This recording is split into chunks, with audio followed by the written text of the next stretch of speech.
call, please. Kelly Jensen present. Paul Graff here. Brianna Texoni here. Chad Wadsworth here. Tim Jorgensen here. Let the record show that all board members are present. The regular board meeting agenda, item 1C. Do you have a motion to consider? I'll move. Chad will second. Chad seconds. Dr. Zahakian. We don't have any changes or any amendments to the agenda. Thank you, Mr. Jorgensen. Board member discussion. Okay, hearing none, call the question. Kelly Jensen, I. Paul Graff, aye. Brianna Texoni, I. Chad Wadsworth, aye. Tim Jorgensen, the regular board meeting agenda is approved. Item 2A, public participation. Dr. Zahakian, do we have any? Not at this time, Mr. Jorgensen. Thank you. Item 3A, closed session discussion items. In closed session, the board may discuss conference with labor negotiators, public employee discussion, discipline, dismissal, or release, conference with legal counsel, and student matters. Do I have a motion to consider to adjourn to closed session? I'll motion. Brianna? Chad? Board member discussion? Hearing none, call the question. Kelly Jensen, I. Paul Graff, aye. Brianna Texoni, I. Chad Wadsworth. Tim Jorgensen, aye. It's a 5-0 to adjourn. We'll adjourn to a closed session at 6:34.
Hi, good evening, ladies and gentlemen. We are going to reconvene from closed session.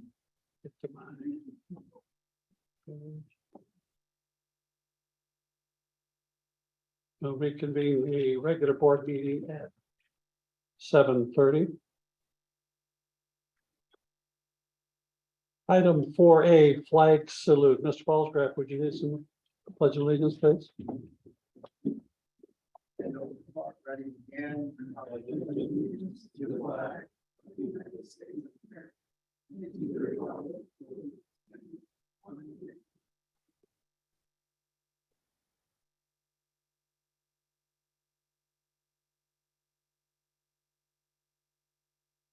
Item 4B, civility statement. Communicate clearly and concisely with a respect for the time of others. Listen objectively, carefully considering the opinions of others. Understand the counterproductive effects of disruptive, demeaning, or intimidating behaviors. Understand and respect district employees, district policies and procedures. Maintain a respect for the rich history of the district and the efforts of others who have served in the past. 5A, report of action taken on the closed session. The board will consider and may act on any of the following items in closed session. Any action taken in closed session will be reported in open session as required by law. Closed session may be called at any time during the formal meeting by a motion of the Board of Education for the purposes of discussing personnel problem, pupil problem, purchase consultation on a legal problem with an attorney and with employee organizations in regard to salaries and or fringe benefits. All formal action taken involving such matters must be made in an open meeting. It's my duty to report that no action was taken. Item 6A, public comments. Dr. Zahaki. We have one public comment card, sir. Here you go. After submitting the cards to speak to the Board of Trustees, card located on the exhibit table for any agendized or non-agendized item to the superintendent prior to the meeting, note no more than 3 minutes are allotted to any one speaker, no more than 20 minutes on the same subject. This portion of the agenda is for comments, recognitions, and reports to the board. It is not intended to be a question and answer period. If you have questions for the board, please provide the board president with a written copy, and an administrator will provide answers at a later date. We have one speaker here, and it is Meredith Valgata.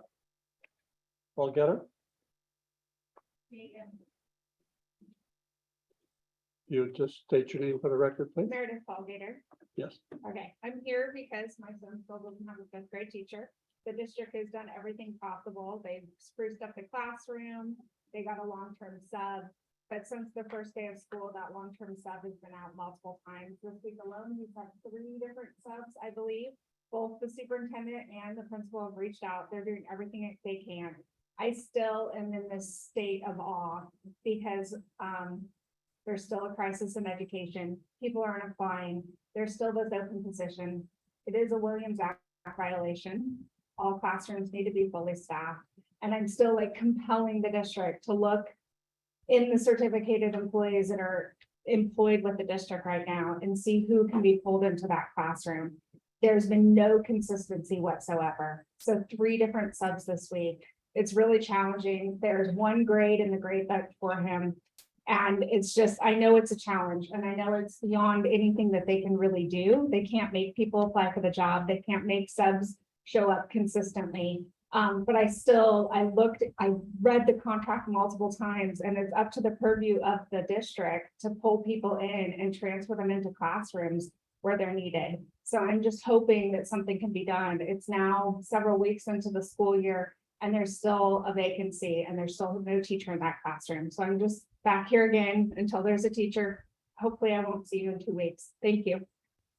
Thank you.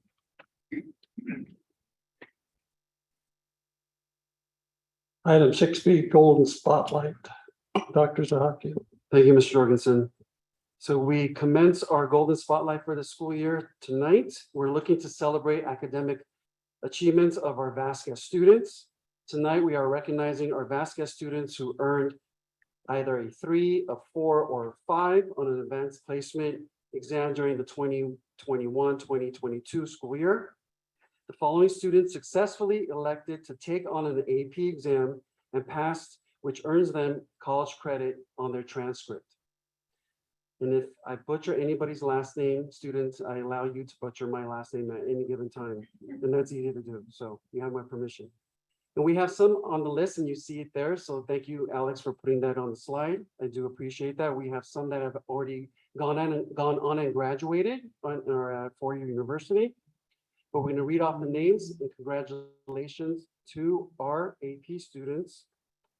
Amanda Ames, Gus Balcom, Alex Coons, Marina Costin, Ruslan Dameron, Brett Dawson, Adam Frank, Nicholas Freeman, Diego Galvez, Isabella Galvez, Ashley Hinkle, Maya Hurtado, Cole Keller, Zach Levin, Priscilla Marquez Serrano, Leilani McClaus, Mackenzie Nolan, Marie Pape, Weston Roche, Haley Rudd, Natalie Sanchez, Emily Sandoval Plouffe, and Kaylani Valenzuela.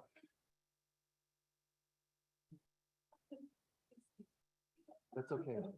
And if I mispronounce the first name or last name, I do apologize, like I mentioned earlier. Kaylina Valenzuela. Tonight, we do have students in the audience. Thank you, students, for being here in person for this recognition. And if you are here, please stand up. We want to recognize you and your time, so thank you for being here. Brett Dawson, Alex Coons, Marina Costin, Ruslan Dameron, and Zachary Levin.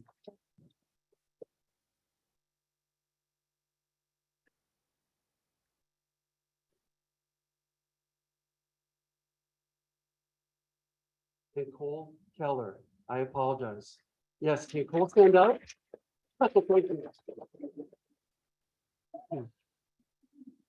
In addition, we would like to extend our congratulations to the following College Board National Recognition Program Award winners: Adam Frank, Ashley Hunkel, Brett Dawson, Haley Rudd, Marie Pape, and Ruslan Dameron. And last but certainly not least, thank you to our Vasquez teachers for their dedication and support to our students recognized this evening. Ms. Owens, Mr. Salcedo, Mr. Sparks, Ms. Stillwell, and Dr. Shadi. Congratulations to everyone mentioned above. Thank you for all that you do. And students, we'd like to have an opportunity for our board after their comments. I'd like to have, go down the line with the board members. Any comments for regards to students? I just would like to congratulate all the students. We did highlight you last time too, because you weren't here, but I just want to congratulate all of you for all your hard work and all of your dedication. And just to mention, this is quite a few students for a small community. So this is something our community can be proud of for all of your hard work. And we look forward to what you do in the future. And I know some of our kids up there are already on their way to college. So thank you. And thank you parents for all your support as well. And once again, have a great year and enjoy your academic success. Students, most of you started off as students when my little daughter Tammy was first starting school. So I've known many of you since you were like crying kindergartners on your first day. And I know that many of you are athletes. And if you look around the room, you're all just upstanding, well-behaved kids that are going to go out into the world and represent our community in a wonderful way. And I appreciate everything you do for us. Thank you.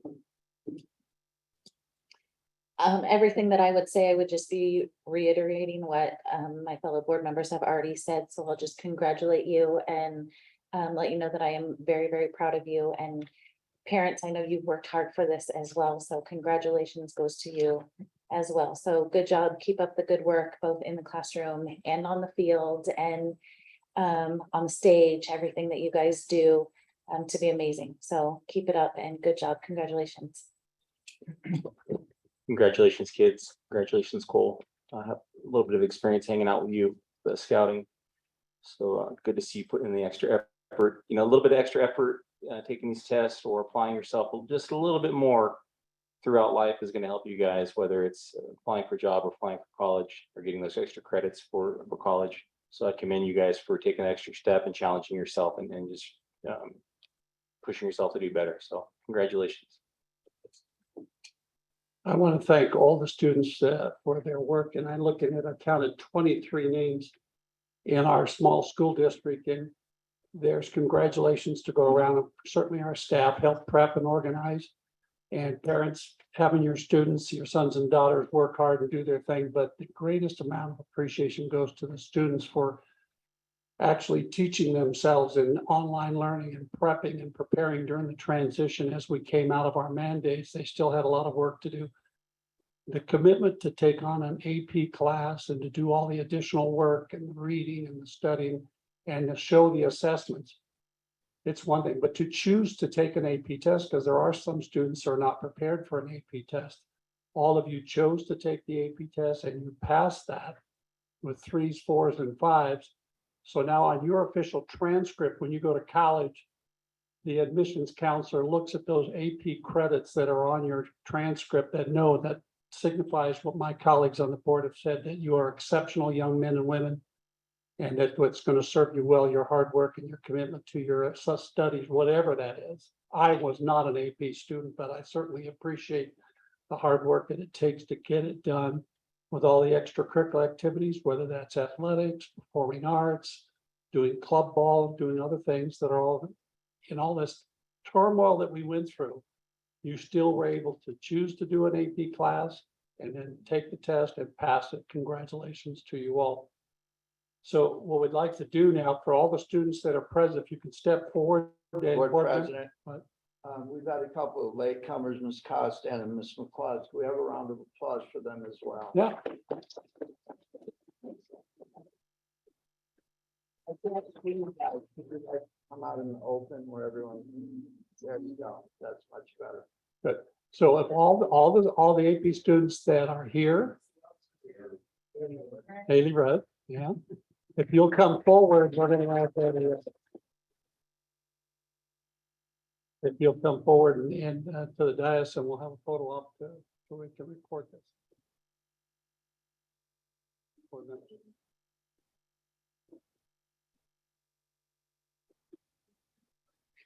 So students, come on up, feel free, or would like to take a photo.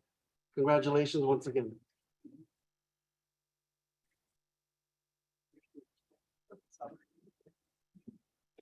Dr. Taylor. Dr. Taylor. Have you guys been able to stand in the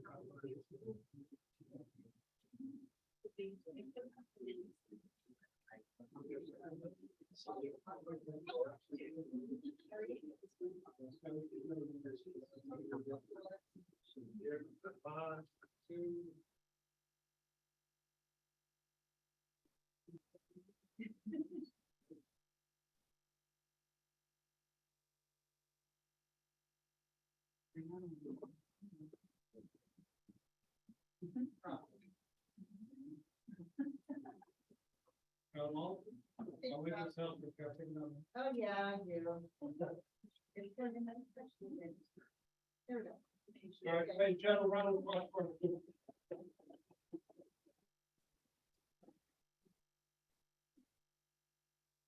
Thank you. So proud of you.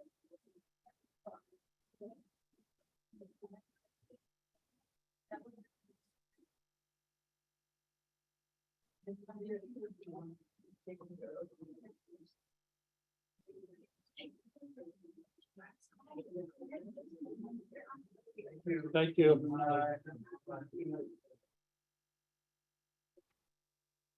Dr. Zaki, does that conclude your golden spotlight? Yes, sir, thank you. And thank you again, students and parents. Moving on, 7.A, how to representative. That's me. That's you, Miss Alfred.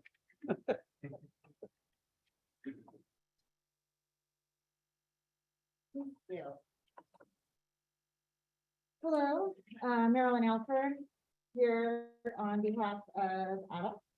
And just want to say thank you for letting me speak tonight. So good evening. Hope everybody's doing well and having that fun and it's a little under the weather. So just shout out tonight. I just want to just shout out to a lot of our new staff at Meadowlark. Erin Finn has taken on TK and she has 24 littles and she's just doing a dynamite job. Hearing nothing but good stuff and she's just taking it in stride. So way to go, Erin. The second and third grade teachers at Meadowlark are still, you know, they're impacted and they're still taking it in stride. I know we're working on that, but just want to shout out to our Meadowlark teachers and at elementary. High Desert, I want to shout out to our office staff. We have a new, well, I just want to say High Desert has a new staff. We have 3 veteran teachers. And I think we have 4 of our aides that are veterans and the rest, everybody's new. So it's a new energy and I spoke about this last time, but the new teachers are just very passionate and excited about teaching. Our new aides are doing a great job, but especially our office staff, they're learning on the job. These are 2 women that are behind the scenes and doing what they need to do. So shout out to Monique Ortiz and Heather Campbell. They're dynamite and just doing their job wherever they need to be. So Monique, very quiet, but she is doing what she needs to do. And then Heather, you hear her. So that's good. Let's see. Also, just want to shout out to some of our high school staff, and this happens to be the language arts department at the high school at Vasquez. Carrie Owens has taken on an interim Vesa Tosa job, and she's making things happen in the first week. Carrie's one of our beloved teachers. She's been here forever, taught my kids. And then Heather Lundquist in video production.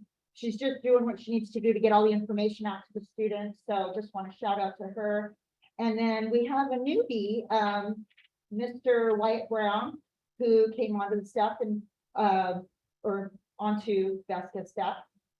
And we got to meet him earlier, a few years back, when he was actually shadowing and observing Mr. Spielman on High Desert campus. So we're just really glad to have him. And he's also taken on some new things. Being a new teacher, he's taken on the volleyball and just doing a great job at the high school with that. Athletics at High Desert underway. We have Michelle Herman and Gina Botten doing a dynamite job with the volleyball. And both boys and girls have had their first game and they won over Pete Knight, both boys and girls. So shout out to the kids and to their coaches. Cross country, Mrs. T and Marianne Dahlstrom, they're out there within 105, 110 degree weather, still running with the kids. And so they have a meet. Their first meet will be the end of this month. So if you can go out and support, I'm not exactly sure where that is at, but I'm sure if you call our school, one of our dynamite office people will let you know. Back to school night was a huge success at High Desert. We have more parents than I've seen in years, and I know COVID, blah, blah. But I have to say that my room was filled for almost all of the classes. And I can't help but feel that, number one, it's that community feeling of coming back and being on the campus, but also meeting the new staff. And so parents, it was so great to have so many there and bringing their kids, and the kids were enthusiastic, and we had kids from the high school that came back just to shout out and say hi. We have a community evening that is next week, September 15th. It's our community engagement family game night at High Desert. I want to invite everybody. Bring your families and bring your appetite. We're going to have food trucks and games and just a nice family community event. And I think that's it. So doing good. We're still impacted in 6th period. I have 41 and 37 still in my science class, but we're making it happen. We're making it work. And I know that the district is working to support that and be creative in what we're going to open up. So I know that is temporary, and I really can't stress enough about 5th grade, how important it is to have a consistent teacher We see it in the kids, just when we're out, as staff, to have subs in the classroom, and then we go back and we've made progress, and then we're kind of stepping back again with that progress with our students. So, our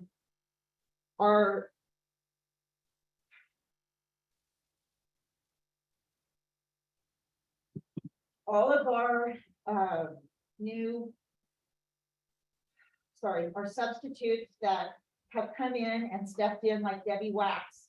And I know Madison Graff last year. We have Mrs. Arcel that has been, or Ravel, sorry, that has been trying, but she's expecting a baby. So there's all these reasons why, but they're all doing what they need to do and really trying to support these kids, but we need permanent staff. So I know that the Chosen might not like me, but they are veteran teachers too. And we would love to have some of their expertise come in until we can find somebody permanent. So that is something to consider. Anyway, thank you. Good night. Thank you, Ms. Alford. Feel better. CSEA Representative 7B. Wait a minute, who's it? Oh, okay, got it. Hi, I'm Cesar Ortiz. Good evening.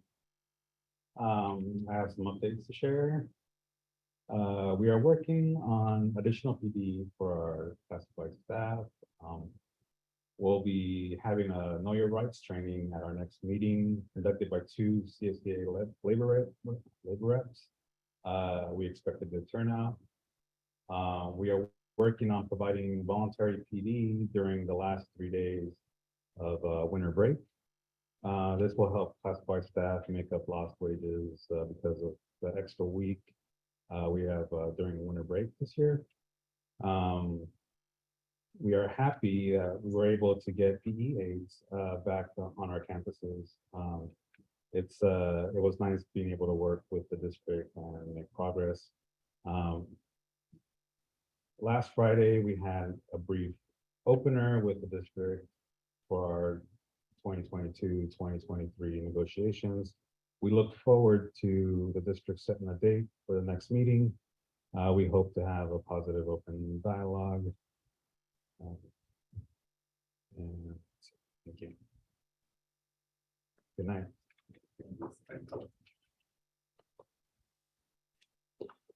We still don't have a student representative from the high school. That's in the correct. process. That's in process with the student body and administration. So we look forward to student rep sometime soon. 7D status superintendent gold standard report. Dr. Zahaki. Thank you. I'd like to start off with a community-minded announcement, actually two. We'd like to share the upcoming Agua Dulce Kick Up the Dust Country Fair and Parade. Look for live music, food trucks, kid games, raffles at the fair, and that's going to be held on Saturday, September 17th, starting at 4 p.m. Also, please save the date for the Acton Queens as they present a back-to-school barbecue and bingo on Saturday, September 10th at 6 p.m. at the Acton Community Center. Thank you for sending this along so that we could share out with our district community. So thank you. Tonight, I'll be covering several strategic goals: student achievement, community engagement, student safety and connectedness, and utilization of fiscal capital. Start off with student achievement. I'd like to echo Ms. Alford and her comments. The High Desert Back to School Night event last week, Thursday, September 1st, was a success. Fantastic turnout by students and parents. The presentation of Back to School Night started in the NPR/gym at 5:30 with a presentation on teaching and learning and all the enrichment activities for this current school year. So kudos to the staff and parents for turning out. So thank you. Moving forward, as of yesterday, our overall enrollment is at 1,013. That doesn't include me with the backpack, but 1,013. With that said, the two sites impacted most with the increase in enrollment still remains at Meadowlark as well as High Desert. Originally, we were looking to add 1 FTE at Meadowlark. Moving forward, the 1 FTE will be assigned to open a new 3rd grade class. With this addition, the TK through third grade average would fall to 26. As of Tuesday of this week, we had an increase of 5 additional students at Meadowlark, which impacted our TK through third grade numbers. With that said, my team and I are allocating an additional FTE to Meadowlark. The additional FTE will be assigned as a second grade teacher. The total number of additional FTEs to Meadowlark, like I mentioned, will be 2. This would also keep us to an average of 24 TK through third grade. At High Desert, out of the 2 sections of 7th grade and the 2 sections are under by 3 and 1 respectively in terms of students. Per the CBA agreement, while 2 sections of 8th grade are over by 4 and 2 students respectively. With that said, we're looking to add 1 additional FTE, a multiple subject credential teacher to High Desert. In total, 3 FTEs will be added to the existing teacher allocation for the district. Lastly, Ed Services will be redirecting 2 TOSAs to lend classroom support for the time being. We will have 1 TOSA push in their support at High Desert for the 5th grade class, support students and the long-term substitute, while the recruitment process is moving forward very proactively. The second TOSA will continue to push in their support strategically at all 3 sites during the AVID electives. All right, community engagement. Backpack picture. Yes, thank you. Last Friday, the Salvation Army of Lancaster provided a generous donation of 30 backpacks with school supplies for students in need. We appreciate this partnership, which was initiated last fall, and we look forward to many more years of collaboration. Thank you, Ms. Chelsea Humphrey from Salvation Army of Lancaster, Mr. Jeff Collins from Pioneers, a volunteer network, and longtime district supporter and parent of the district, Ms. Tammy Crawford. We appreciate the partnership. And so you see the backpacks in the background and as well as in the foreground. Thank you to the amazing partnership. Also, the district received, on a separate note, a letter dated August 26th from the California High-Speed Rail Authority. The authority has determined that the district office, High Desert, and Vasquez campuses are located within 1/4 mile of the proposed high-speed railway project. There's an online open house and 1 online public hearing scheduled for October 6th and October 18th. In the letter addressed to the district, the authority offers an opportunity for the district to meet and further consult with the authority regarding the potential impact of this project within our schools and around our schools. The authority provided us an opportunity. I've reached out to them twice, and I'm eagerly waiting for a response from them so that we could schedule a meeting so we could voice our concerns. So more to follow on that. Switching gears, student safety and connectedness. You see up on the screen on Tuesday, August 30th, we held our first student safety and well-being meeting that was held here at the district office, which was open to our entire community. Meeting was very well attended and well represented with student, parents, district office staff, as well as school site administration. Topics that we covered happened to be a Department of Justice grant that we have applied for called STOP. An overview was provided by myself and the grant consultant. A FEMA Youth Preparedness Council effort that was shared. The social emotional learning efforts district-wide was also shared, an update by the Palmdale Sheriffs, and an update from our own M&O maintenance and operations team in terms of the summer projects which impact school safety, be it cameras that were updated, CVT cameras, buzzer system, signage, and so forth. So we're looking to continue these meetings either every month or every other month. The last, thank you, sir. Utilization of fiscal capital. On September 1st, LA County Office of Education provided us with a 3rd and 4th quarter Williams report. As cited in Ed Code 1240, a Williams visit to school district helps to determine if students have sufficient standards aligned materials, determine if there's facility if there is a facility, be it the DO or any one of our 3 sites, that poses an emergency to health hazard to students or staff. And to determine if the school has provided accurate data on the SARC report, the school accountability report. The 3rd and 4th quarters from last academic fiscal calendar were between February 2022 and the end of June 2022. I'm pleased to report that we had 0 Williams findings for both quarters. Thank you, Mr. Burns. Thank you, Dr. Zahaki. Item 7E, COVID-19 reports. Dr. Zahaki. I don't have an update to share this evening, but I'm looking to bring back the COVID report for September 25th at our next board meeting. I apologize. You said September 25th. Yes, at our next, I'm sorry, September 22nd, forgive me. 7F submissions. Do we have any submissions, Dr. Zahaki? No submissions this evening, thank you.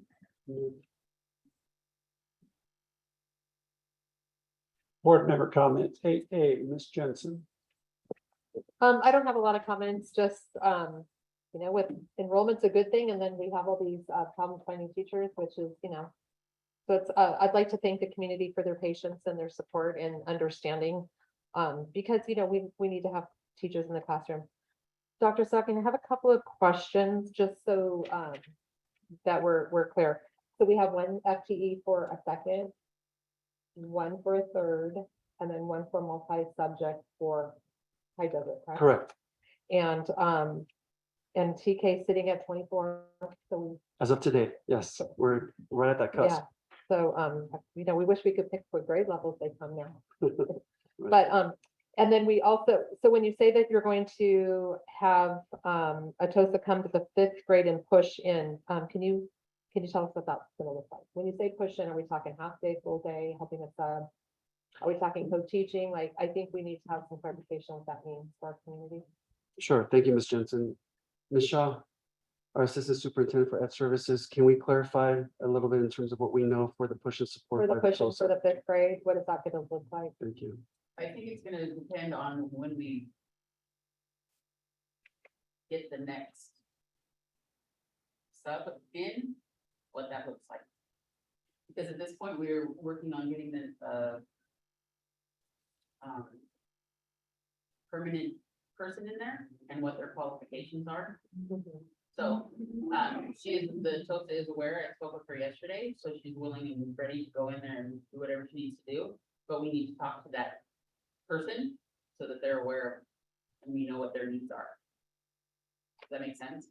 No, I need still, I'm sorry. Like, we haven't committed to she's gonna be in there half a day Uh-huh. helping the person, because Right. we don't know if that person's gonna, What the need's going to be. yes. So when we have the conversation with the new person, we'll find out what their. And when needs is the are. new person coming? We don't know yet. Okay, but tomorrow? There's kind of a domino effect happening. Okay, I got you Sorry. there, but I think like in the short time future, like tomorrow, Monday. Maybe we could get some more clarification for the families that are wondering.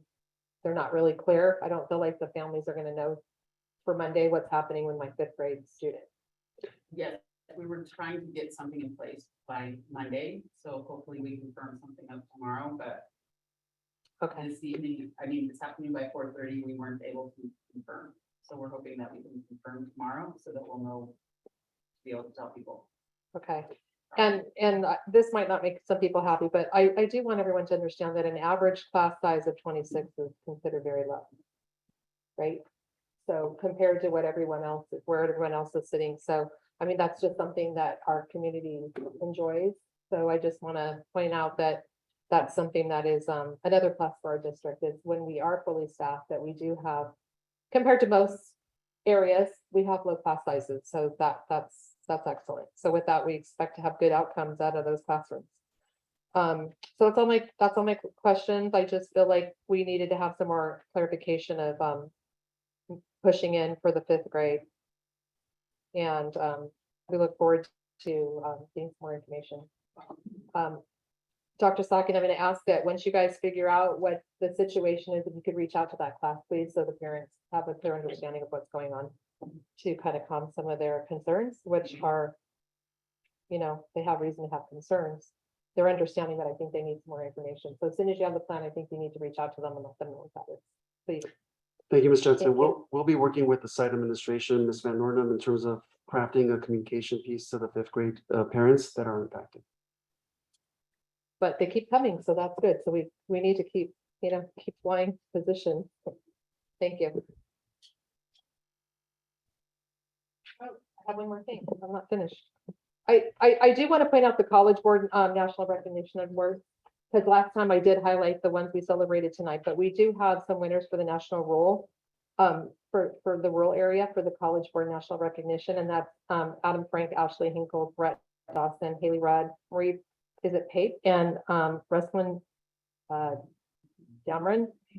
And they all were also up there this evening. And then we also had the Indigenous Award, which was for Ashley Hinkle. So I just want to give a shout out to those students once again, because you know, I don't want that to be overshadowed by what we celebrated tonight. So we keep celebrating all their great accomplishments, and shout out to our great high school for all they're doing for our students.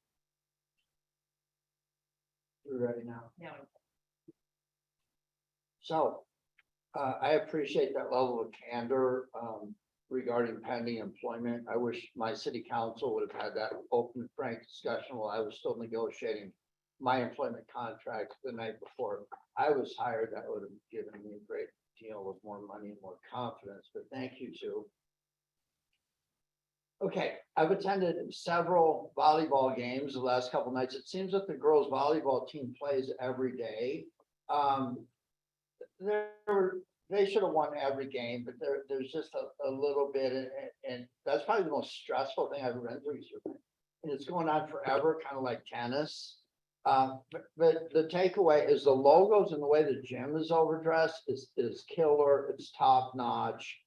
The floors are clean. It doesn't get any better. So the facility, I'll get to High Desert as well, and I'm sure the facilities look equally great, but everything was just awesome. The banners and everything. There's been so much work put into that. I did attend the Los Angeles County School Trustees Association meeting on September 6th. They had Mr. Thurman, the state superintendent of schools. He was talking quite a little bit about the need for counselors and psychologists. I like to keep my psychologists around here as much as possible, if you know what I'm saying. So, but there's such a shortage of these people in addition to teachers and everything. And if you're onboarding kids that are coming back, new kids and all those kinds of things,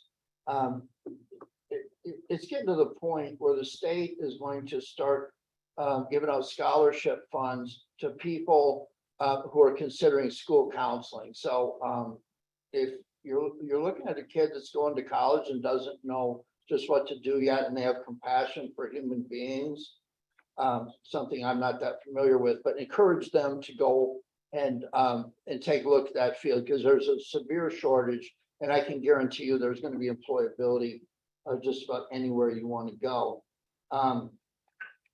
Carrying on with this school psychologist and school counselors and things. I said last time that when we have full classrooms, someone else has empty classrooms. Kids don't just show up at 8 years old and 10 years old. I don't know where these kids are coming from, but I do know that we haven't seen them before. And I do know that some of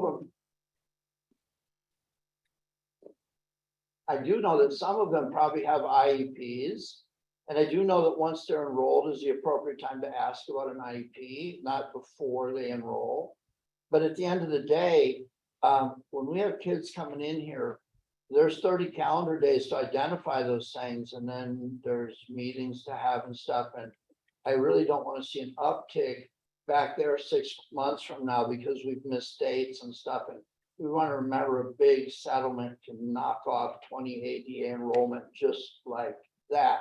So when we're onboarding kids, psychologists, counselors, those types of things, look at the paper really close. Always protect the dignity and confidentiality of kids who do have those kinds of things.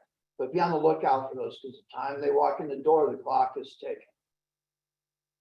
I'm going to talk a little bit about that in unfunded liabilities when we get to the budget report. Guess what? The papers say the election has been canceled due to a lack of a sufficient candidate pool. I don't know that that's a compliment, but whatever it is, we have incumbents coming back. We have new board members that will take seats up here in December. Here's what I would say. I would suggest the superintendent's office and the administration team, please make yourself available. The people that are coming on are not board members yet. Let's not be confused about that. But we want to be able to make sure that people have the access to be really, really informed about the LCAP, the budget, and just governance training. We need to have a governance training session before December. I don't know that what the governance masters in governance program has to offer, whether people who are going to be on the board or whatever can go to that. But if you come in here lacking financial expertise, governance expertise, and you don't know what the LCAP is, I'm not interested in having welcome wagon and be floating around in March and still wondering what we're doing here and trying to adjust to each other. Let's get up to speed on this stuff as quickly as possible. Superintendent's office, please, if somebody is reaching out to you and wants to understand, don't be a hindrance. The people who are coming in have expertise in areas that we need. I will limit it at that. Finally, I've always said, any that prescribed in my videos, I've always said, everything you think you are and know, your first trip back there can pop that bubble just like that. So if there are pending issues about stuff that's happened in the past, people are confused about that happened back there, ongoing issues, understandings about what you can say coming out of there about negotiations, what you can't. I would suggest you schedule the first meeting that includes the new board candidates in closed session, be an extended meeting. Bring everybody up to speed quickly, please. Keep your eye on Senate Bill 1061 and Assembly Bill 2584, because what those do is they look to limit how much special election costs are. And then there's some stuff about recalls and stuff. They're trying to limit the way that the boards are put together, especially in rural areas where there's fixing going on. I'll leave that at that. I don't take up the habit very often of violating the Brown Act by saying, oh, you spoke to me, so I'm going to respond to you. We're not supposed to do that. But I will say this. The ADA rep, I've always said, I don't listen to gossip much. If I want to look at an employer, if I want to look at a school district that I'm going to send my kids to, I watch a school board meeting. And if it appears to be a fiasco, I'm not sending my kids there. If somebody's portraying the employees to be burned out, unmotivated, why would I send my kids to that school? So I very much appreciate the exchanges we've had lately, because they're a linear approach at problems that extend far beyond this district and into greater education. What I heard tonight out of the ADARAP, it would be a pleasure for me to make the decision to send my kids here. And I think about 113 people have made that decision. I don't know why. I'm glad that they have, but I've said this in the past. I'll say it again. When I started on this board, we had our hand out for money. We don't even know where it was coming from. Everybody was suing us. Now our classrooms are busting out at the seams. We have programs that people want. This is about the business of education. We don't just come here anymore because it's down the street. There are a lot of choices in education now. And I'm proud of the team that's given people, this is where people are choosing to come and shop. And I congratulate you all. Brianna.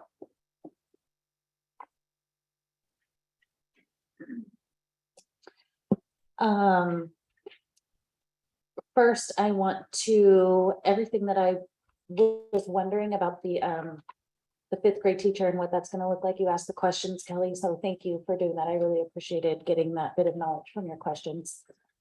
I'm very excited about adding teachers and adding ADA to our school, adding students. I'm curious to where on campus are these students these new teachers gonna go? Do we have 2 open classrooms at Meadowlark, or are we looking at creative spacing like we did years ago? Great question. You don't have to answer it right now if you don't want to, but by all means, go for it.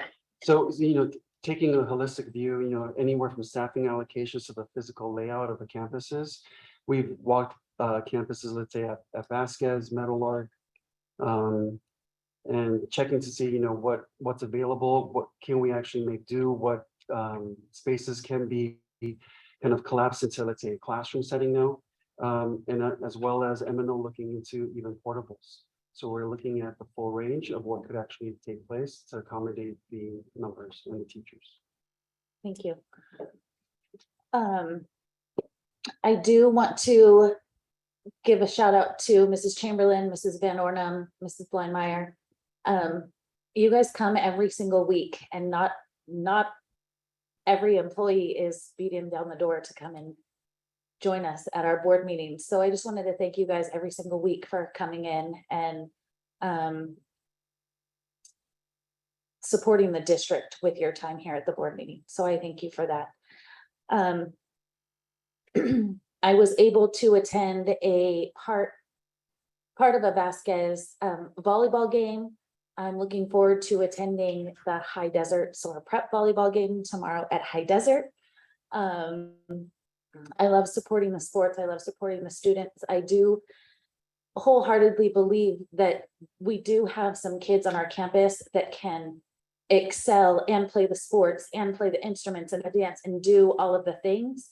And we celebrate them often, but I also celebrate those kids that come to school and get their grades just so they can play sports. They're barely making that 2.0. Sports are important, and those kids are going to graduate because we have the sports programs.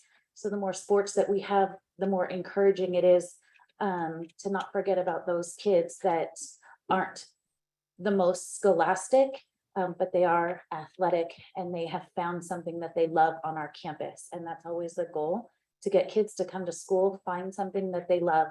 It might not be a calculus class.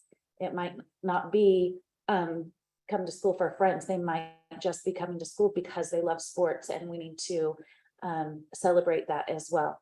So that said, I want to thank Don Schneider and Coach Sparks for everything that you do for our athletic programs.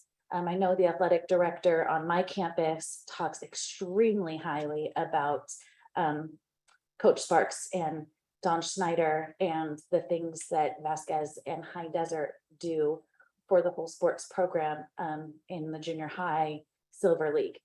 So thank you both for that. And then lastly, I just want to thank Mrs. Alford and Cesar Ortiz for the positive comments and for catching us up on everything going on in the different schools and with classified staff. It's very much appreciated to hear from our union representatives. So thank you very much. Hi, good evening. I don't have much to add over what Kelly asked regarding the fifth grade stuff. I think I really appreciate you bringing those questions up, Kelly, and then the knowledge that Ken has for the incoming board members is great stuff that we should probably listen to and try to put together the best we can. I'm going to keep my comments short.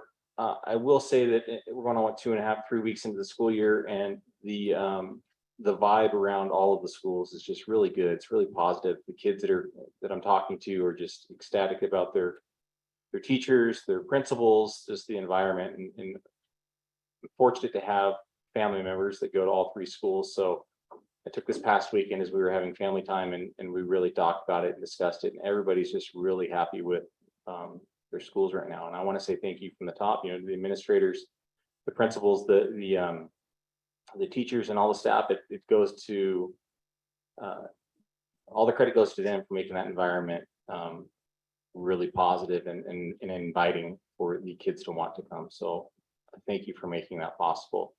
And with that, I'm just gonna keep it short tonight. Thank you. First up, I want to recognize and thank our students again for their hard work for AP testing.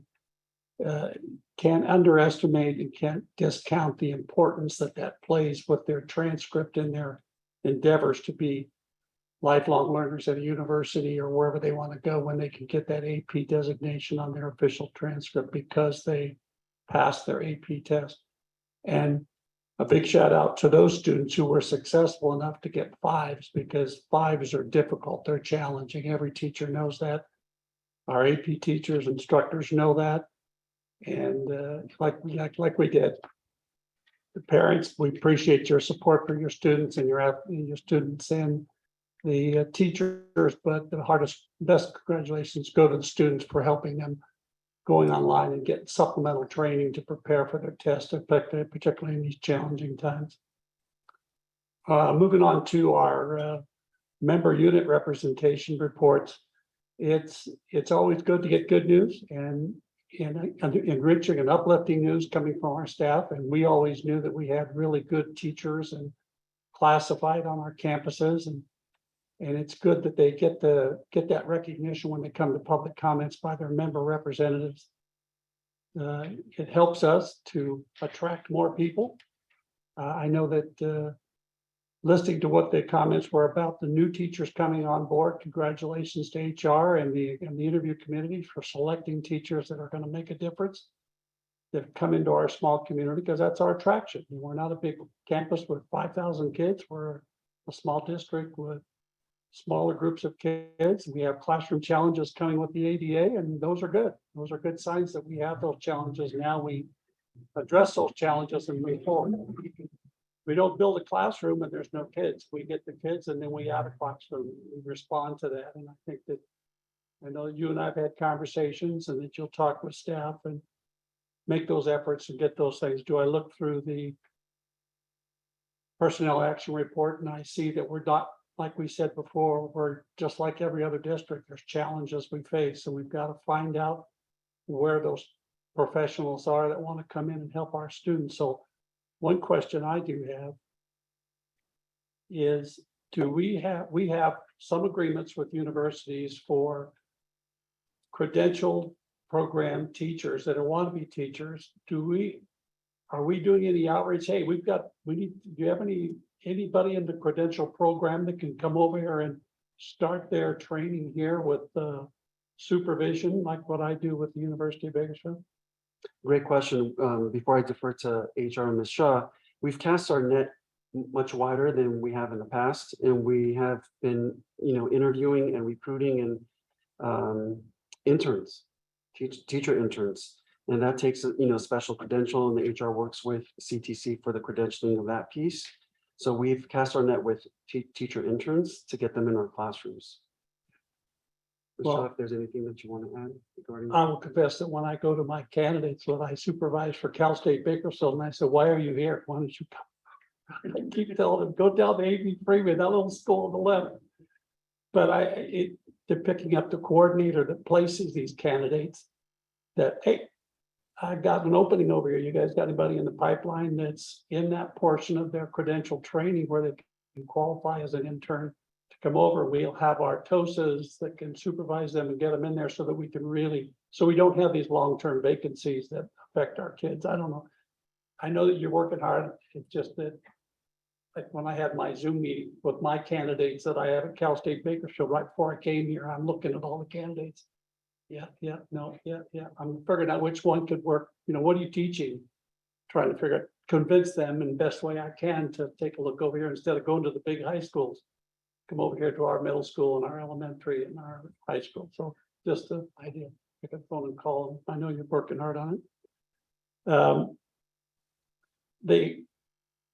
I was encouraged. I did get some here. I heard from some classified persons about employees about the PDs and the volunteer PDs and their involvement in the PDs for our CSEA members. And I want to thank you for that. That's encouraging that they're not left out. We have PDs for certificated. It's like every year there's PD. But now I know that we've got professional development, and the key word is professional development. Our classified staff are professionals at what they do. You look at our campuses. They've improved, they do great work. They're taking care of our athletics, the after-school events, they're helping compare, so they are just as much professional as our certificated staff persons. I know that I spoke with the doc over there about transportation and I met and I ran into the transportation new transportation coordinator. And I went and looked at the buses. And I want to thank you. The buses are looking better gradually as we get that appearance of our campus, our district, when they float around campus, people stop and they see our nice looking buses, regardless of their age. We maintain them. Those vehicles last for incredible amounts of time. You've done a great work of getting electric buses coming. We have buses in the pipeline, but we have to look at what we have. And so congratulations to your transportation crew for improving the appearance of our district buses as they move around the community. What's that school at? Because I know Miss Jensen down here in Palmdale, every time I go to Palmdale, I go, how does that bus look so good? I can't believe it. So it catches my eye. So I know it catches the adults and the parents and to follow that bus and see where it's going. So your transportation department is helping with us. The ADA numbers are increasing. I think somebody said, I think Brianna said, well, let's wait and see what the 10-day report or something was. And then when it was at 109, and now we're at 113. So it's one more student, and that's great because we're going to impact one more student in a positive way that other districts cannot. So congratulations to everybody on that.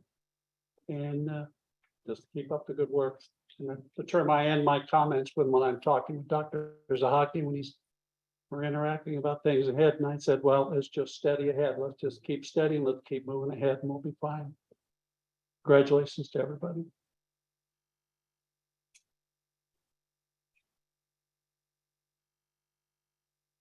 Nine, consent agenda. The consent agenda has two items. I'll move. Hold on. I'll second, but Motion to consider. Ken, Kelly second, Kelly, KK has got it, okay. but I would like to, Hold on, let me introduce them for a moment, please. The first one, consent, is actually the minutes from the board meeting of August 25th and the warrant register 9C, so it's B and C. yes, but I would like to pull the minutes, please. Sure, board member discussion, Ms. Jansen. Board member comments are missing from the minutes from the last board meeting And the previous. as well, yeah, but already voted on that, so we need to update our board comments.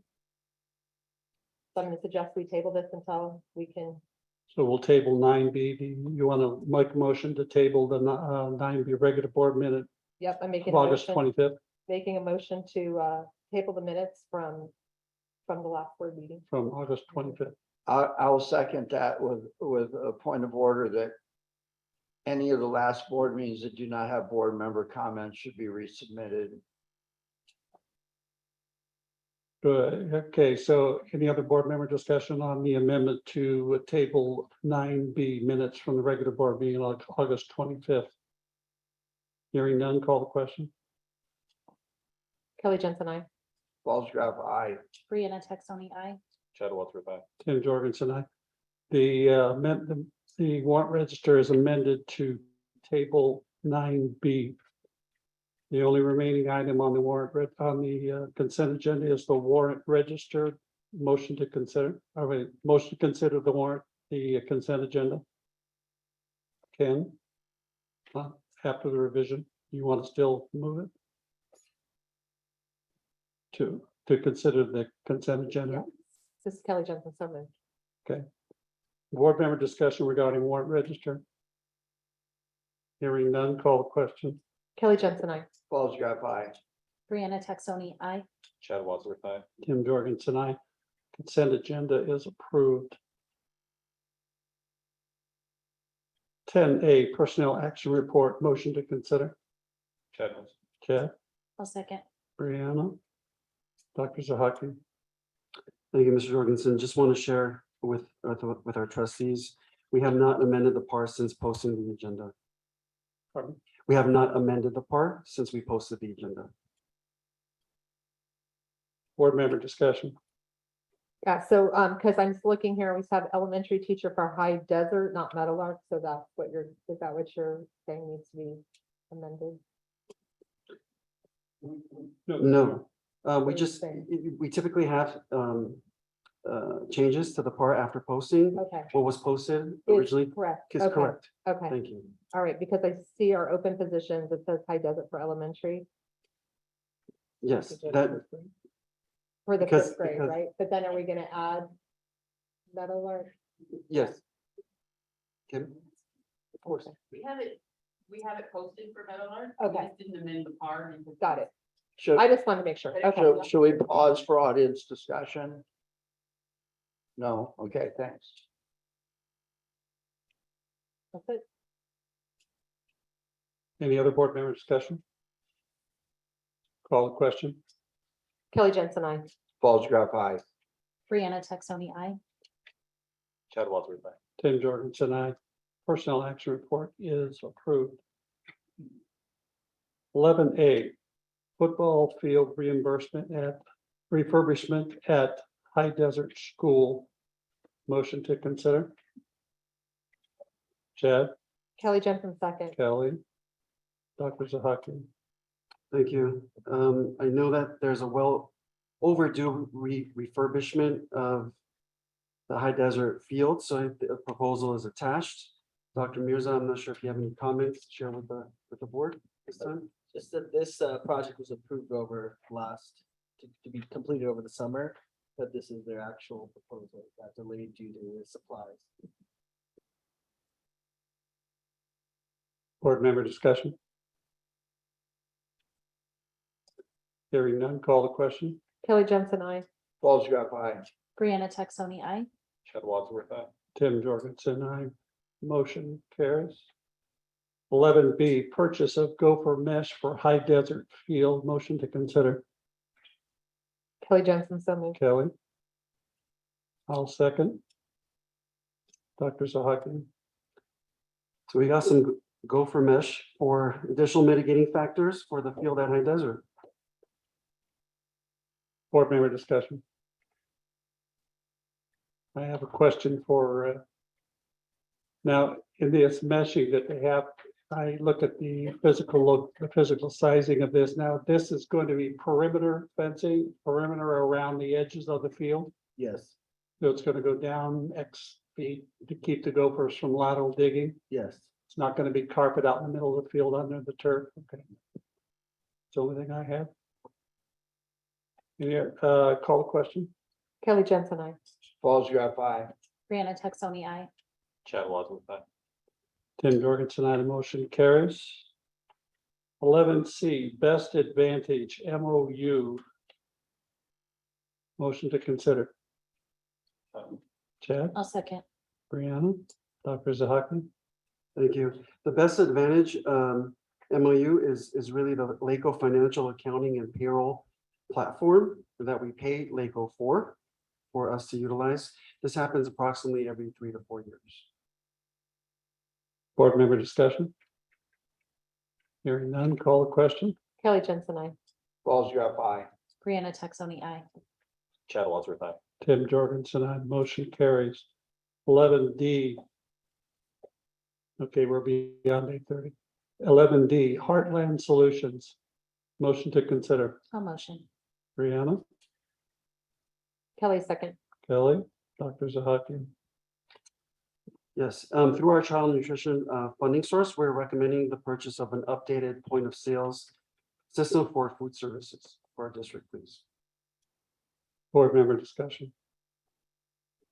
Hearing none, call the question. Kelly Jensen, I. Falls Graph, aye.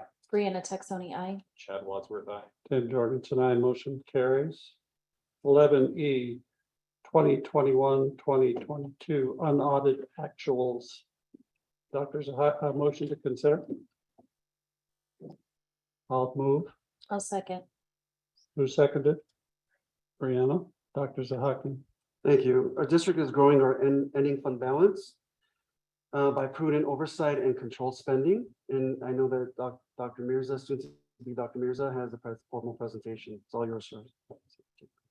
Good evening, board members. So tonight we'll be presenting the 2021 unaudited actuals, which is basically our year end of how we did with our revenues and expenses and what we said we were gonna do, our projections based on how all the expenses and revenues landed. So this is a report to pretty much give you our financial fiscal standing from our previous year. All right, so, sorry. There we go. So right now, this is just a visual point of where we were, where we came from, the governor's budget, all the way to maybe revised. We adopted our budget. We had the first interim, second interim, and then in June, I presented to you our estimated actuals. What those were at that time, we had expenses up to March, and we project out where we think we're going to be at the end of the year based on the information that we have. And so we're going to use that as a comparison tool of what we projected we thought we were going to have and where we actually are right now at the unaudited actuals, where everything landed after all the purchases came in and all the revenues are accounted for. And then in December, you guys will hear from our independent auditor to see how we did. If there's findings, no findings. And so what has changed since all the books have closed, all the year-end closing entries were done. Unspent allocations have been identified, reserved, and assigned to the fund balance as appropriate. And then right now, we're going to be looking at a comparison point from our estimated actuals from where we thought we said we're going to be. And why projections can be different? Well, there's a lot of reasons. You have the risk of miscalculating, can be overestimating or underestimating, running out of cash is always bad. Revenue is received that's not anticipated, as tonight you'll see that there was revenue that we received that we weren't expecting to receive. And we knew we applied for the funding, it's just we didn't know what the timing of the funding was coming in. Expenditure allocations and budgets that were now completely spent, so people that were allocated money to spend, they didn't utilize all their funding, so that added to our ending fund balances. And then purchase orders, all of our items that we ordered that were issued before June 30th and worker goods were received after July 1st. And so we're going to break it down. We'll start with the revenues and we'll go with the expenses. The revenues are broken up into two different pots. You have the unrestricted side, which is really what we care about because that's our LCFF funding, and then our restricted side, which is broken into our federal funding mainly, and dollars that are tied into specific programs that have specific uses for.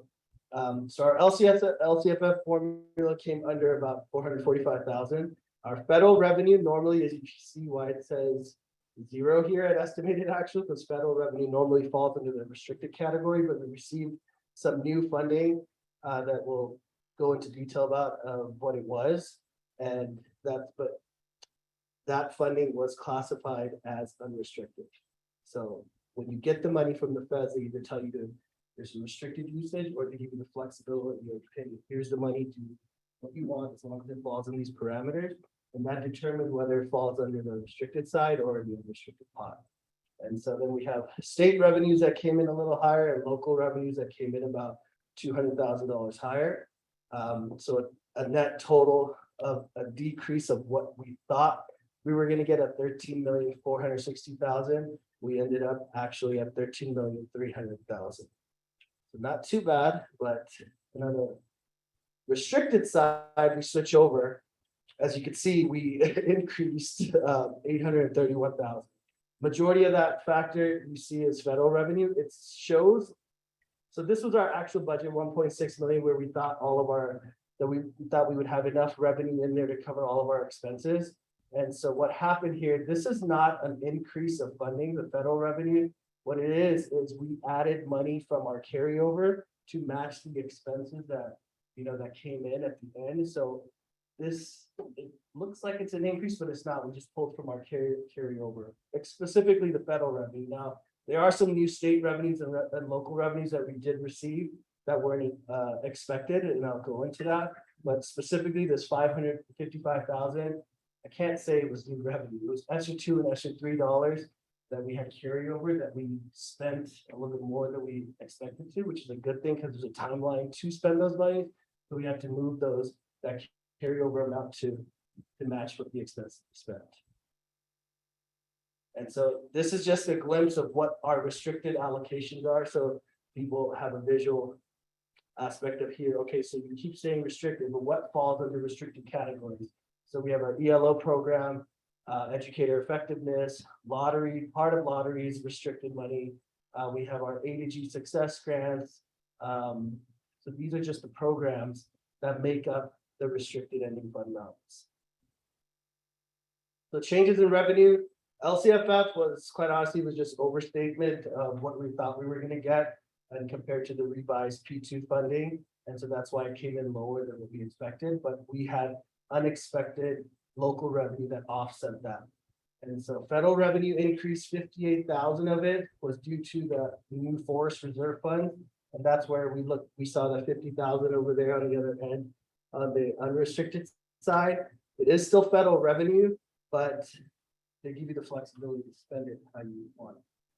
584,000 of the revenue was deducted from the carryover amount to match the expenses for ESSER 2 and ESSER 3 funds. State revenue increased by 231,000 due to several reasons. 57,000 was due to the funding rates for the state lottery went up, so we received more. $150,000 of that was we applied for the A to G success grant and finally came in. And then $9,000 unexpected was ethnic studies. We got a grant for ethnic studies. And then local revenues, we got unexpected funding from LACO due to a closed charter revenue. And we tried fighting with LACO to give it back to them, but they said that once charter closes, any monies that's left over goes back to the district that had oversight authority over them at that time. And so they sent us a check of $133,000. We received 53K increase in revenue from method schools based on their revised P2 certification and $78,000 increase we saw from our SELPA for our sped funding, which is a plus. Here's contributions. We have to take a look at the contributions as part of our, so what I mean by contributions is these are programs like transportation fed routine maintenance that don't have enough funding or they're not funded by any like grant monies or anything. So what we need to do is make a contribution out of our unrestricted pot, which is our LCFF funding, to cover these costs. And so as you can see, the unrestricted side, it says we spent $106,000 more than what we thought, what we budgeted to spend to cover the cost of these other programs, like $53,000 more than we expected came out in transportation expenses for regular gen ed. Sped transportation came out $23,000 higher.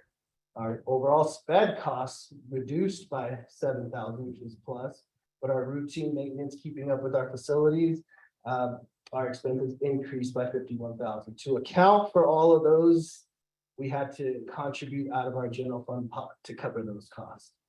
And that's a big piece. Normally in districts, you see special ed contribution, but it's not funded to the level that it needs to be, but we came under, which is good. Let's see here. So our general fund now is shifting over to expenses. So if we talk about our expenses, we look at certificated salaries decreased by 206,000 based on what we said we were going to land. Classified salaries saw an increase of 53,000 with benefits at 140,000 going up. Supplies and services decreased 12,000 in supplies, 65,000 in services. And so reducing expenditures always is a plus because it just means that you are controlling your expenses. And so let's see here. So we basically closely monitored our funds to basically shifting from the grant money that we have right now, the ESSER dollars, and kind of seeing what qualifies as that, so we can shift money back and forth to see, you know, to try to get everything out of the unrestricted pot and spend those federal dollars first. Salaries came in under, which is good. Classified salaries, on the other hand, saw an increase, and those are just because we had additional hours, additional positions, we were restaffing our school to open, and so we saw that go. We saw that increase. Benefits costs increase obviously due to stars and PERS, and then supplies and services just came under because we were just monitoring and closely managing our accounts. And so the overall impact on the general fund, if we look at the unrestricted side, this is where we estimated we would land. We landed at 12,940,000, so we're only off by 120,000, so close enough. But if you add the restricted portion of it, we saw an increase of 160,000. So the net difference between when I came to you guys and presented in June and estimated actual is only an increase of 39,000. So we were pretty much estimating to the money where we would land at the end of the year, which is good. So the combined ending fund balance right now is at 13.9 million. It's made up of cash, which is $1,000, restricted funds, about 969,000. We looked at those programs earlier. Prepaid items, I have to point out because normally it's zero, but what happened last year in 21-22 is we received the bill for, the par that we had, the golden handshake with the company. So we received the bill earlier, and instead of, we paid it earlier last year. So we paid last year's bill and this year's bill last year. And so I couldn't classify that as an expense. Because it really belongs as a 2022-2023 expense. So I had to move that to a prepaid item because we prepaid it last year for this year for the year. And so that leaves us with a reserve right now of $12,821,000. And so the reserve right now is at 77%, which meets and exceeds our 4%, because 4% is not enough at all. 4% covers only about 600,000. And if you look at our average payroll is $1.1 million. So right now, everything's good. We're getting additional funding from the state, but as soon as that stops, your reserve is going to come into play, because with the 4%, if you run into a hard time, you're not going to be able to make 1 month here. Like that's going to be a problem. As far as all the other reserves, Fund 8, which is our ASB, sitting at 100 healthy balance of 146,000. Child nutrition is sitting at 226,000. Deferred maintenance is at 116,000. Fund 25 and Fund 40 is what I want to highlight. You have 486,000 here. Fund 40, you have 358,000 there. You see all these big projects that are coming up, like the football field. Most of that stuff is going to be funded out of these funds, and doesn't impact general fund.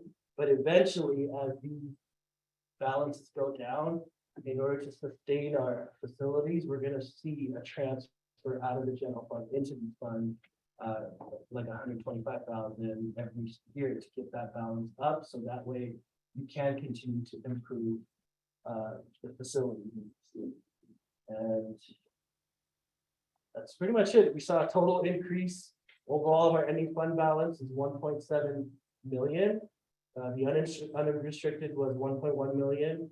And the restricted fund balance was 594,000. The total that we saw an increase in our ending fund balance, $1.7 million. And as we mentioned, it was several different components. There's not just one thing that points to, I can say just revenues as the cause. It was revenues plus contributions were less than expected. Then honestly, just monitoring our expenses and controlled it. It came under what we thought we were going to do. So it's recommended that the Board of Trustees approve on 21-22 unaudited actuals financial report. Board member discussion. I don't really have any questions. Just thank you, because I feel like we have, a healthy reserve, and I think it's important to always work on your facilities. So I like that we're working on keeping our campus looking nice, and it's important to have a safe campus. And that's important, as we have talked about the need to up our ADA that we've talked about the last few years with our declining enrollment. Now we're coming up, and you have to have nice facilities, and so I think that's important as well. And like, we have the makerspace coming at Meadowlark and those types of things. So really, I think you guys have done a great job trying to be really diligent on where the money's going, and we've been doing some great professional development and things like that. So just thanks for the great report and, you know, leaving us with all that. So thanks. Ready? Party time. I remember sitting out in the audience in 2013 and having a gentleman named Dick Douglas from Laco who was put in here because the district was in negative certification. And that person could override any decision the board made that would put the district in further financial peril. I want to talk a little bit about where this reserve came from. Knowing that you landed here in your position about the time when there was local revenue of about $4 million a year related to charter revenue. Jump at me if what I'm saying is incorrect, that about the time that you got here, the only reason we had any reserve at all was because the other charters did not take the same court action that Valiant and A3 took against us because they probably didn't want to go through the same level of purview of having the state auditor look through the record. So I want everybody to understand, because people will step up to the microphone and be critical of me personally, that I have sunk their pool project, their track covering, their basketball court, and their tennis court. Sorry, I'm going to ask you where those are in the fund right here in a few minutes, but I want to go back to about the time Chad joined us on the board. Had we not received any COVID funding, had we not had this residual charter revenue, would the district had a positive certification without that reserve? No, we would have some problems. So let's fast forward until the last 118 kids came in the last couple of weeks. Would this district be in a positive certification right now on its own ADA? No, well, the enrollment is not translated for me into ADA. I have to see the butts in the seats, so just, I know. But what I'm really getting at is, without prudent conservative management of the reserve by this board that sits up here right now, all of them, while we're up here being bashed about why I didn't put in a swimming pool and use this kind of covering and that kind of covering. Yeah, I take it personal. I take it personally that I'm a success and holding on to money so our school isn't closed down. I just want to get that out into the record. And to this day, without the conservative management that you've thrown out on the table, I know superintendent is throwing all kinds of pet projects out today, but without that conservative management, I want everybody to understand that this district would not be in positive certification. Okay. Now we're getting to our usual questions. How much charter revenue did you receive this year? Overall, compared to. Yeah, front how much oversight, money did you make off the charters? Please tell me zero. Make off zero, yeah. Zero. And I need to confess something. I wanted to delay the charter policy update, but I kind of forgot. The reason we had to do a charter policy update every year is because the state auditor requires us to do that because they still don't believe that we cannot commit charter crimes of a funding nature. Is that accurate? Yeah, it is. Wow. Okay. Was there any charter? This is the one I want to know about. Is there any charter related encroachment? Meaning whatever the charters did, we had to pay for because we're kind of like the LACO of our charters. Did we have to dive into our own kids' money to pay anything for a charter? No. That's incredible. You know how much potential there is for everybody to screw up. Would it be more accurate going back to that local revenue that we were given back about AEA? You know, when you do a project for the government, they hold a retention on your money in case any of your work is screwed up.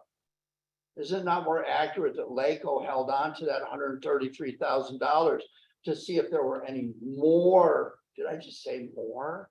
Oh, I wasn't supposed to say more, liabilities that came in with that charter when it failed, that weren't supposed to be in the first place because of all the MOUs we had in place. Would that be a more accurate statement? Yes. Yeah, there we go. Isn't the truth enriching? Okay. I'm kind of rowdy today because we had our annual, the department I work for, we have a commission. So that would be like, kind of like the safety committee at the high school coming in and informing the board. So you have a commission that runs a certain department. We went through our annual performance measure review today with the commission. The commission loves the performance indicators that we have. They better because they give us the money, and I work in Beverly Hills. So that's why it's nice over there. You want to follow school buses, follow my school buses. Anyway, how rude was that? Anyway, yeah, we wouldn't have new school buses if it wasn't for you getting the grants and doing all those kinds of things. Trust me, I know that. I'm gonna give you compliments at the end.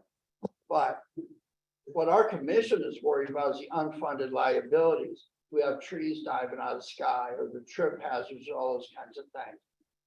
I don't see anywhere in your numbers where there are a lot of what we would call an unfunded liability. So trip and fall in a city is kind of related to, say, what would a $250,000 sped settlement do to your budget right now? How many of those can you handle right now? Not many. 5, 10? I don't want any. You see the importance of checking the IPs when they come in the door and make sure you know what 30 days is. Okay, now I want to talk about the projects. If our enrollment continues to increase, you don't have to answer this question. I've been around long enough to know the answer. If our enrollment will continue to increase, at what time do we need to bring this campus back into play?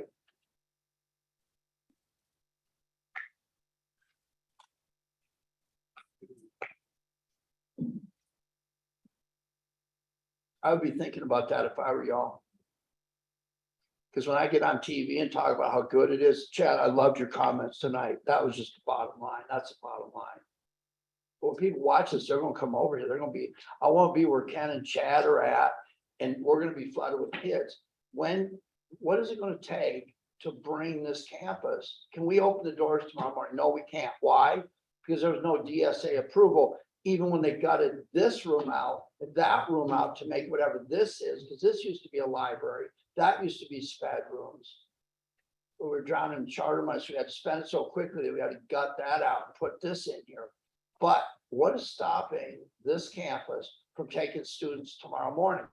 If I'm the facilities person, I'm looking at, the list already exists of how many DSA violations there are on this campus. Is going to stop us from loading it up. Now, let's say that those equal $6 million. Is that in your budget anywhere? No. Maybe we should start back in the charter business, huh? Okay. Do you have any money for a pool? Negative. Okay, the pool thing, let's clear that mystery up. About 4 years ago, 3 or 4 years ago, LA County did what's called Prop A. They look at recreational opportunities for people based on spatial arrangements for populations, meaning there's a bunch of kids over here, they like to play soccer, we need a library. So they went and cataloged everybody's stuff and said, spatially, this is what we need. So the charter revenue was crashing. So everybody said, oh, the county's going to give us a pool. Some people actually believe that even to this day, even a couple of weeks ago from up there. The county's not going to put a pool in our gym. I'm sorry. And even if they wanted to, then we'd have to worry about who's coming into the new pool. You know how we are. So you don't have a new pool. You don't have a new running track. You don't have a basketball court, and you don't have tennis courts. I got an idea. Why don't you commit your reserve to these projects? Oh, look at him. He's no, he's not wanting that. Any more questions? Only reason people getting paycheck around here is because of that man. Okay, let's get specifics. ASB, I remember the embarrassing situation. Imagine me sitting up here and getting an audit finding that our hot dog stand money, this board has to give $80,000 back to the hot dog fund. I don't know what that was all about. It's very embarrassing. But finally, I like to see that the ASB fund is running on its own in a respectable way, that I don't have to give back money that I don't know where it went to. That upset me very much. And we've come a long ways in the 6 years I've been here. You did a great job, but people on the board, y'all right now, when you listen to this gentleman and you don't push pet projects and you're very conservative like you all have been on spending money and get us to the point where now we're taking back our own market. That's really, really great work. That's the measurement of the sport, guys. Okay, I'm done. Good job.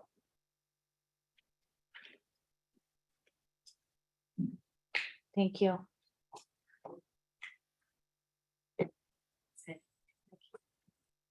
You shouldn't have to. That wasn't your mess. Hassan, yeah, I just want to say you're a very talented man, and I appreciate your reports, your thoroughness, and Ken's point, we wouldn't be where we are without your help and your ability. So thank you for being here. I don't do that for nobody. Okay, Doc, are you taking appointments yet? I just have a quick question on that last scale there where you have other revenues and expenses, and you were highlighting as an example, Fund 25 Capital Facilities Fund and Fund 40 Capital Outlay. We were talking about the projects to enhance our football field at High Desert's going to come out of these monies. How does money get into these accounts? Those are monies that were annually transferred from the general fund to. That you elect and that the board says we need to. Yes, yeah. Because I recall that when one of my many occupations, when I worked at the opening of the Hyatt Valencia, sat in on meetings and they would put a percentage aside every month for these kinds of things, not knowing what it was. In essence, that's what you're doing here. And the great work that your department is doing is making sure that we have a balance in an audit that's acceptable. The letters we get back from LACO that confirm. The key element is getting the accurate information from you the first time they request it, or they don't have. I've never heard of anybody go, what do you mean by this? Because your presentations to the board for the public to hear are the same that the LACO and the adjudicating regulatory people look at us. And that's kudos to this district and your department. And thank you very much for putting this package together for us to consider. Hearing no further discussions, call the question. Kelly Jensen, I. Balls drop by. Brianna Taxoni, aye. Chad Walker, aye. Tim Jorgensen, aye. Motion carries. All right, let's slow down. Okay, the item 11 F GAM limit resolution 2022. 2023.1. I don't know what that point one is. Anyway, motion to consider. I'll motion. Hold on, I got it. Who was it? I have to write something down, so I need to, who was it? Chad can motion, I'll second. Hold on, Chad.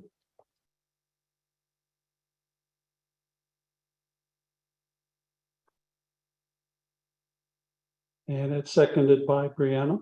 Yes. Brianna, sorry, my question is it 2 N's or 1? Two. And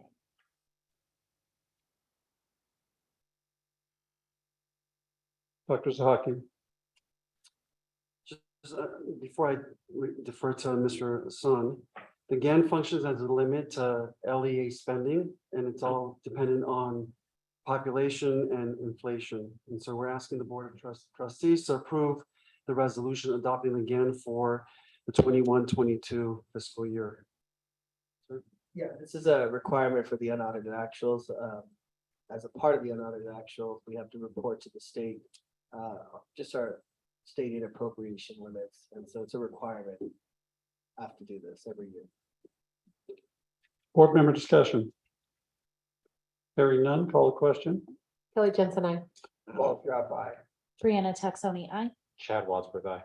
Tim Jorgensen, I motion carries 5-0. One moment.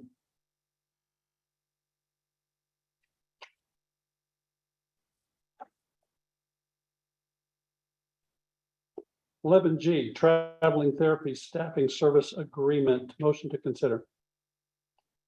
Kelly Jensen, so moved. Dr. Zaki.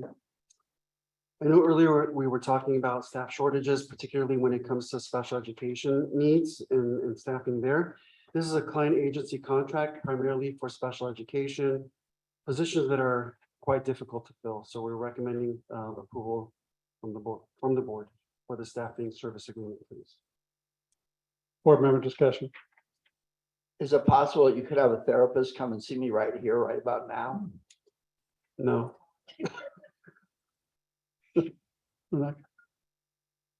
Ms. Jensen, do you have any comments?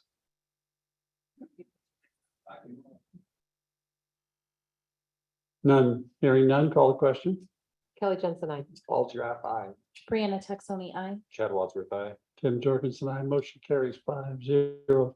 11H. Soliant Health LLC Client Services Agreement, motion to consider. Kelly Jensen, so moved. I'll second. Dr. Zaki. Similar to the previous item, this is a client service agreement, particularly for SPED related positions that are difficult to fill. For example, school psychologists. We're asking the board to approve the client service agreement with Soliant, please. Board member discussion. Hearing none, call the question. Kelly Jensen, I. Paul Giraffe, aye. Brianna Texoni, I. Chad Wadsworth, aye. Tim Jorgensen, motion. Wait a minute, okay, can we get a placement for Mr. Watson? Okay, 12A calendar, the next board meeting is scheduled for September 22nd. Following one that is October 13th. Future agenda items. 13A. Board members? Hearing none. To have a 14A adjournment, to have a motion to consider. I'll motion. I'll second. Motion dies for lack of a second. No, I'm just kidding.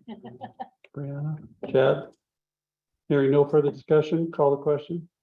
Kelly Jensen, I. Paul Giraffe, aye. Brianna Texoni, I. Chad Wadsworth, aye. Tim Jorgensen, I motion carries. Thank you very much. Good evening, ladies and gentlemen.